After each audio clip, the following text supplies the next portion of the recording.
Stvar koju primećujem kod onih žena koje naprave promenu i kod onih koje ne naprave promenu jeste da i jednima i drugima ne nedostaje znanje, ne nedostaje im kao ni želja sama, jel tako? Ono što zapravo najviše otežava ovim ženama koji odustanu je taj osjećaj da čim naprave neku grešku, kao da su sve prethodno upropastile. Kao da svaki taj izazov koji se dogodi poništava sve što su one do sada napravile.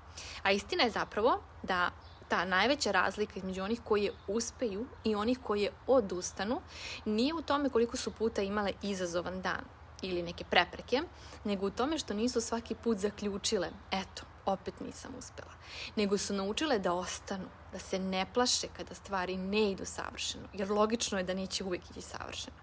Zato prava promjena ne izgleda kao neka ravna linija, ona izgleda kao proces učenja, 2 koraka napred, korak nazad.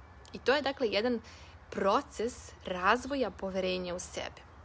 I to poverenje se naravno ne gradi tako što ti nikada ne pogrešiš. Upravo ga gradiš kroz svoje greške i tako što ostaješ u sebe čak i kada pogrešiš. Jer iz tih svojih grešaka ti najbolje i učiš, jer na taj način upoznaješ sebe. I greške su tu da te nauče da sutra budeš bolja, a ne da odustaješ od sebe.